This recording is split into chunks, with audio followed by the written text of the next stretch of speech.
So hello guys, magandang araw po sa atin. Meron tayo ditong property sa Gumaca, Quezon. Ito ay dito sa Barangay Sisirin. Along cemented road naman po siya. So baka mapagusto lamang po kayo. Ibibigay na natin yung detalye nito. Kagaya ng papasok po dito ay cemented road naman po simula main road. Ito yung road ng Gumaca to Pitugo So sa Welcome Pitugo malapit siya. Nandun po. Barangay Sisirin. Papasok po dito ay cemented road po ang madadaanan natin papasok na nasa 6 km o kaya kung tatakbuhin po namin sa motor ay umabot po ng 12 minutes po. So ito yung kanyang property simula dito hanggang dun pa sa kabila. So mahaba ang frontage nito.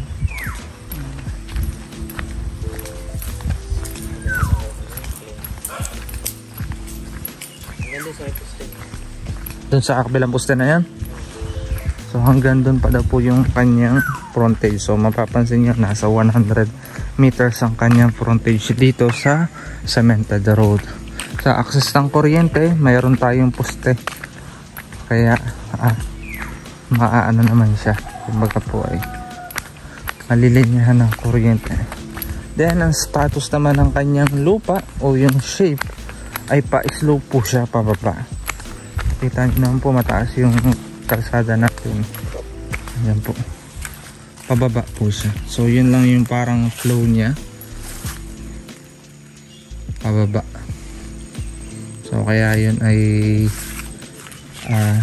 kaya maigit pinisita muna natin yung kanyang area. Although hindi ito yung target ng client natin. Yung ganitong status ng lupa. Baka lang may mapagusto. So kaya much better talaga na laging kailangan kong bisitahin ang lupa bago ko i-alok kasi kagaya po nito hindi po nababanggit ng mga ibang katrabaho operator na yung status o yung shape ng lupa niya na ganitong pa-slope. Ayan po. So sobrang marami pang sukal, nakakahuy. Yan. Although ang kagandahan sana nito along the road. Ito cemented road, papasok dito sementado talaga. Wala kang rough road na madadaanan. Kaya lang yung lupa niya ay pag ganun. Pero kaanhan naman po nito na kapag ito nalinis, overlooking naman po ito ng kabundukan na yan. So yan natatakloban na yan, overlooking po yan.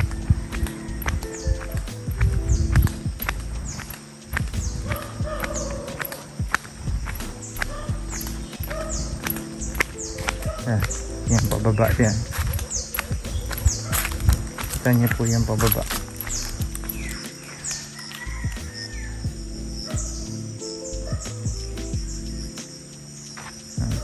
Andun ang overlooking niya yan, makita niyo yan. Hindi lang po natin mapaluparan at dahil ano po tawag dito naambon. Mababasa po yung ating drone pero doon po makikita yung overlooking. Ayan po, pa-slope po siya ng ganyan. Mga produkto niya may niyog, saging, ibang kakahuyin. Tapos ito po ata ito pala yung naaamoy ko. Ito yung goma ba yun? Ayan pa rin, sabi ko parang may naamoy akong kakaiba. Ayan po, mabaho. Hindi siya mabaho, basta matapang yung amoy niya. Yan siya, goma na mabango na ewan, parang tapang masyado. Yan po. So yan po yung kalsada. Ito yung property niya. Yan, pababa siya. So gusto kong paliparan kasi ang ganda ng overlooking niya.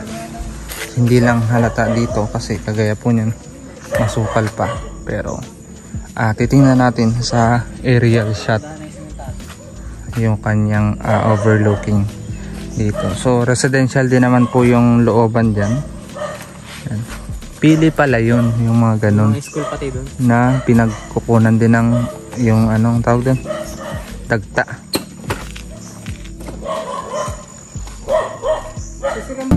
Kung nagustuhan niyo po itong property ito, i-message niyo lamang po ako sa aking number. Available po yan sa WhatsApp at Viber, o kaya naman sa aking Facebook account, Peter Porebecacion-Layaw. At huwag niyo rin kalimutan mag-subscribe para lagi po kayong updated sa aking mga bagong upload na property. Baka sa kasunod na upload ko, ayun ang farmland na hinahanap mo. Yun lang, maraming salamat sa panonood.